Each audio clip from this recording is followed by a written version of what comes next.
Next. Integrity. Effective communication. We have communication, yes. Companionship. Because of where you are sitting. I have accepted it like that. What else? It gives connections. And then what else? And what? Fun. Okay, that's good. The bad one, errors and judgment. We have exchange of gifts. Exchange of gifts. So like I'm giving chocolate tomorrow, some people bring me something. Is that okay? You continue.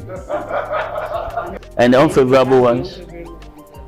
Yeah, insincerity. Insincerity. And inability to compromise. Inability to compromise. Okay. But from the negative aspects of it.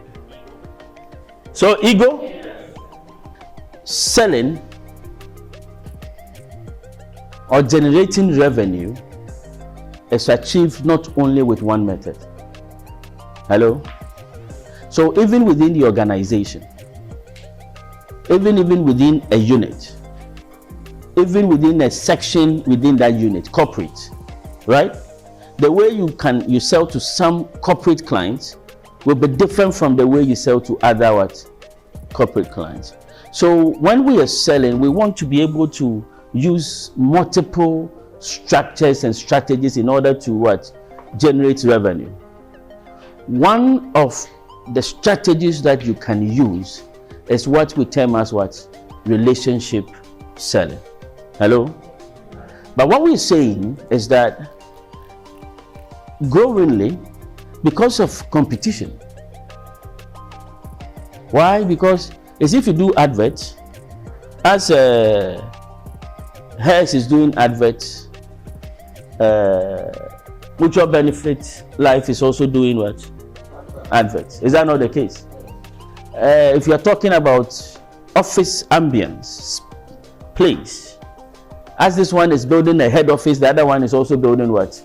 A head office. As this one is enriching their branches, another one is also what?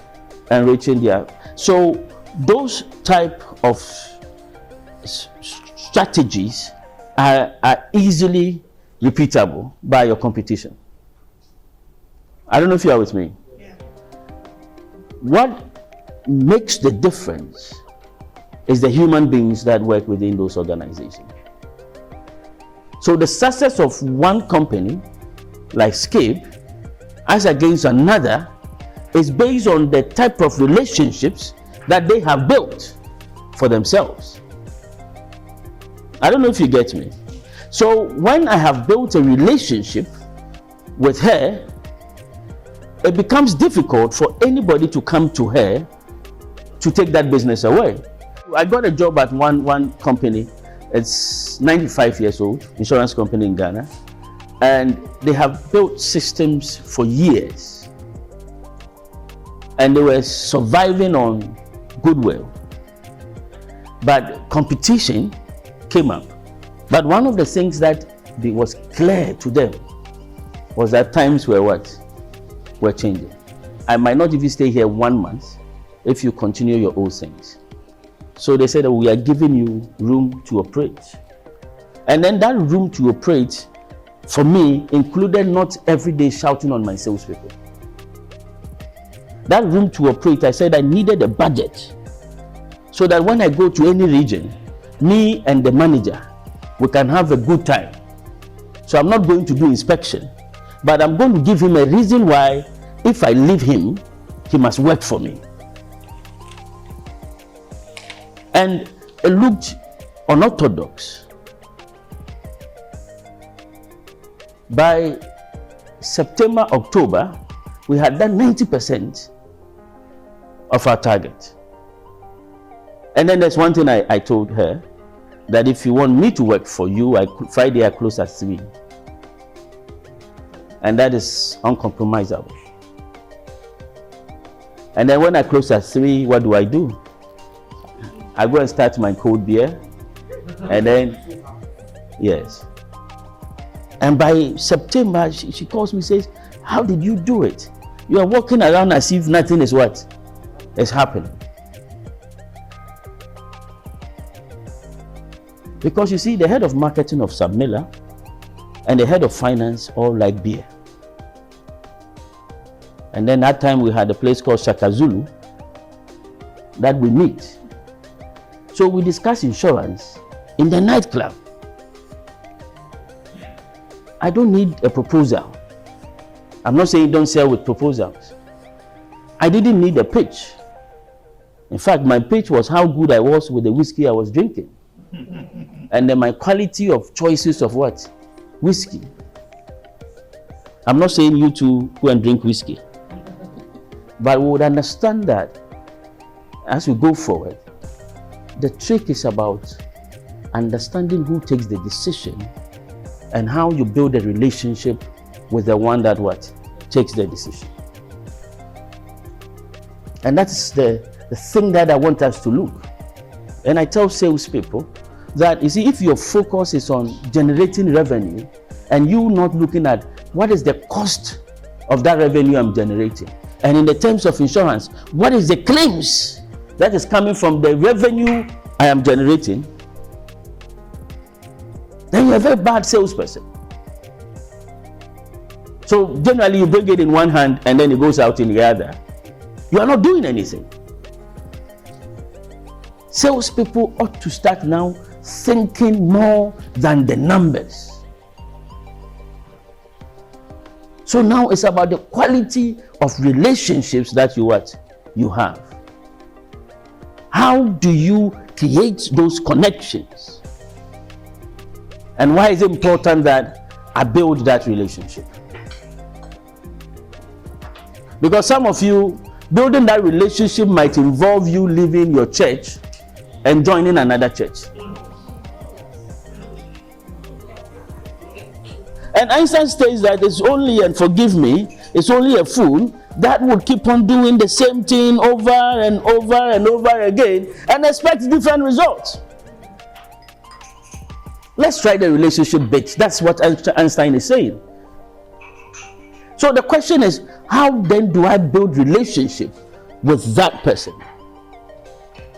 There were some two businesses, major businesses I wanted in one of our regions, Ashanti region in Ghana, and we had a branch there. Branch manager was struggling. KEK was controlling that business. So what do I do? The question is, how do I build those relationships? How do I get him to decide that I want to give it to you and it must be you? So we'll look at what are the things. So I started asking questions, finding out under what level can I build that relationship. And one thing came up, that he was seeking to leave KEK. So what do I do? Now I become the person looking for a job for him. So I was in Accra asking this person, Charlie, you don't have any space for, oh, I have some guy for you. I have some guy for you. And then one of them accepted. Then, yeah, Charlie, it will help me. I even have this space here. I think that guy would fit in. Then I traveled to Ashanti, went to sit down with him, and I said, you know what? And Hippo Limited, those two businesses, give it to me and I'll get you an appointment letter. Because that was the area that I could build relationship. Now, apart from that, up to today, we are very close friends, because when he wanted to leave, who helped? So you say it's manipulation because I was actually helping myself, not helping him. But the point is that we are all into a relationship to earn something. It was mutually what? When we looked at relationship and what you want in a good relationship, you said that what? It must be mutually what? Beneficial. One of the things we do consistently is what we call the transactional selling. Is that not the case? And sometimes the focus on transactional selling are short-term relationships. That is why you say, oh, I have closed the business. And that is why when it is renewal period, you now find it difficult calling the client again. Because you did what? You closed the business. So it passed through, it came, and the business was closed. Now the concept of selling has moved from there, where we are looking at the relationship approach. So sales is now what? A cycle. And we say that sales is like a relationship. It's like looking for a lady or a guy for a lifelong relationship. That is what sale is about. So even the type of people you introduce, you are careful. But relationship selling looks at what? Long term. Selling that also applies to retail. So for instance, the reason why you go to that retail shop can be how some people relate with you. It's like you go to the tomato, like the market, to go and buy tomatoes. And this is the first time this woman has seen you, but she's calling you customer. Sometimes they will even find name for you. And then you don't even know the person from anywhere. Then you say, so how is our kids? Is that not the case? What they try to do is to build a relationship. If the retail people are building that relationship, everywhere they go, they will carry you along because they know your service. Sometimes what we do as insurance is that because it is an individual, we don't pay that much attention. And we pay attention to rather the what? The corporate. But it's those individuals that are the CEOs and MDs and the finance directors and the decision makers in those companies. The third thing is that it will tend into, it turns your customers into promoters. I don't know if you understand. Now it's the customers, the people you are selling to, that would what now talk for you. So before, I was telling you about Dayo Coronation in Ghana. Before he could use my service, he had already sold my service to what? Another person. And it's that service he sold that has brought me here today. I don't know if you get me. But that was long before he himself gave me a contract. Why? Because somebody he knows said, you know, if you want this, then it should be this guy. So although the person has not bought from you, when anybody needs that, it is you that they would what? They will refer to. And that is why you want to build the relationships with your people. Another reason is that whatever organization you work for, when you build a relationship, the image of the organization is also what? Improved. You promote the organization. You make it easier to sell Herbalife products. It makes it easier to sell your policies because people will now be talking good. People will be relating well. And the last one is what? Mutually assured benefits. Relationship building, relationship selling ensures that not only you, but what? The other party also benefits from the relationship. Can you imagine that your clients find themselves as being mutually beneficial? Even without claim, you must build a program to visit the client. How are you doing? How is business going? How is the COVID treating your business? How are you paying your staff? They want you to visit and ask those questions. You have information. Relationship building is saying that consistently be giving them information. The question is, how do I then build those relationships? Is that not the case? So there's a general cycle you must go through when you are building relationships. The first thing you must know is that you must know yourself. Hello? You know, I spoke about the fact that selling is like you are selecting a man or a woman that you want to build a lifelong relationship with. Is that not the case? Understand who you are. You speak fluent French. It's a good advantage. Which MDs in town speak French? When you go to that person and you are having a standard conversation, and then you start some French, and then they realize you can speak French, the business is yours. The relationship becomes, beneficial. We have political parties. you have strength in there. So I do politics. So I can relate. You must know who you are. What is it that you can do? Sometimes understanding who you are will show you where you can connect with what? The person.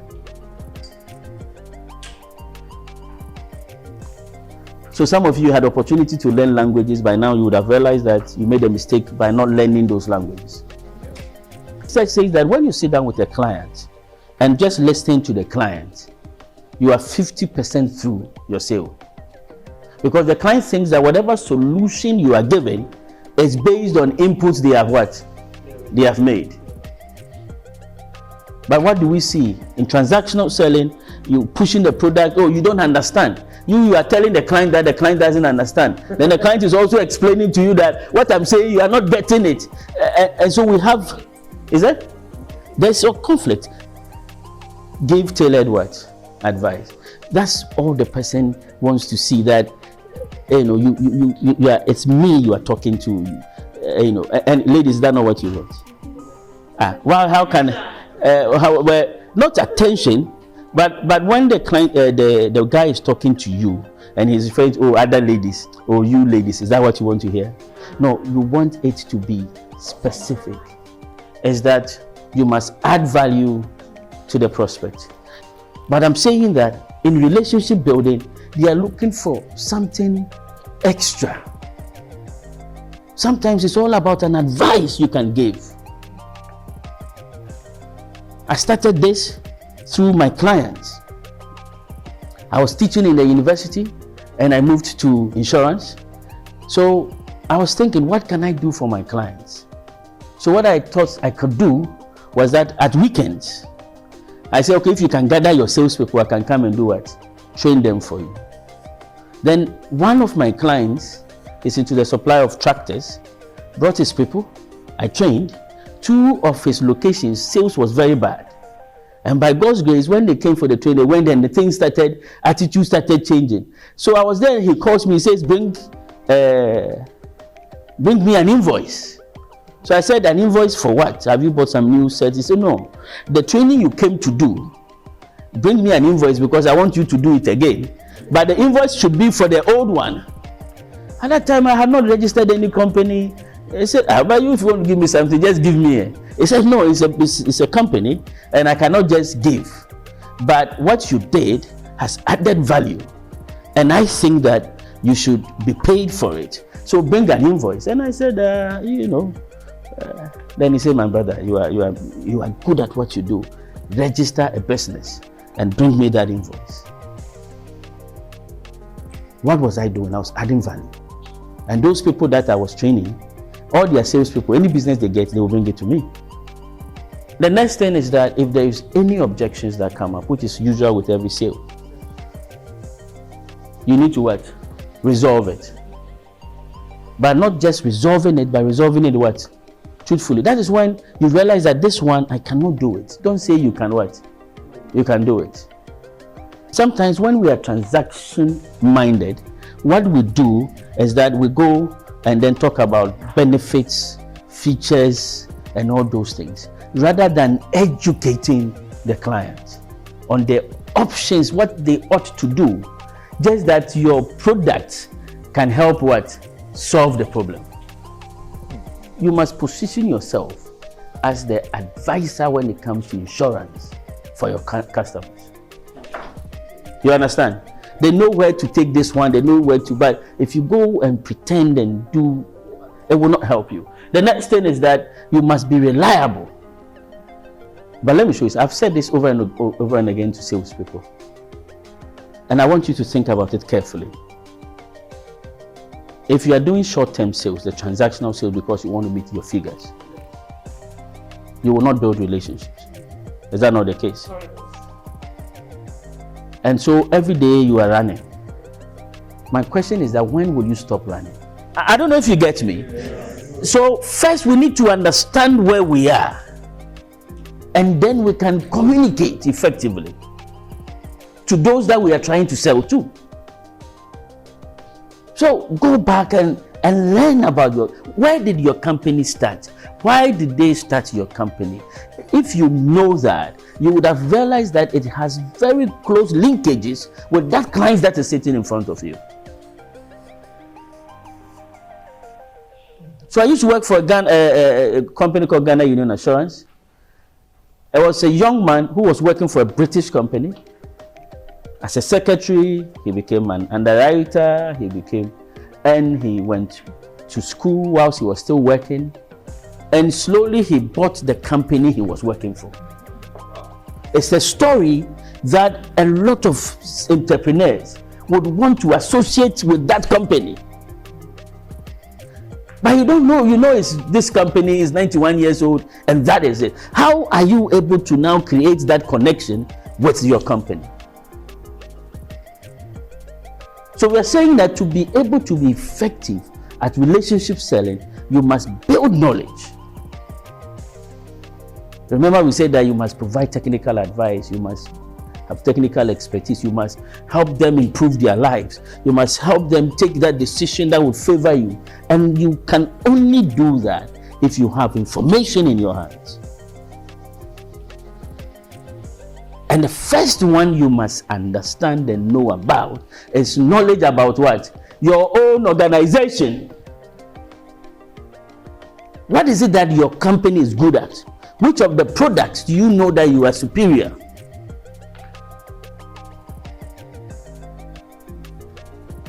What is the capacities?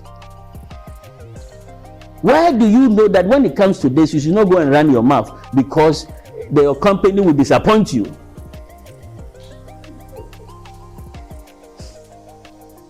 Because if you are going for the woman and you don't have the money, you don't go and talk money matter. You start talking about future, how the future can be a beautiful future, our children will look nice. You don't talk about car or any school fees. Because as soon as they raise it, you'll be what? You'll be hot. Because you know where your capacities are. So when you go and sell your what? Your capacity. You go and talk about, you don't have money. So you talk about your past. And how everybody thought it was not going to work for you. And today I'm standing here and I know how the future will also be. You are telling the person, I don't have it now. So don't go there.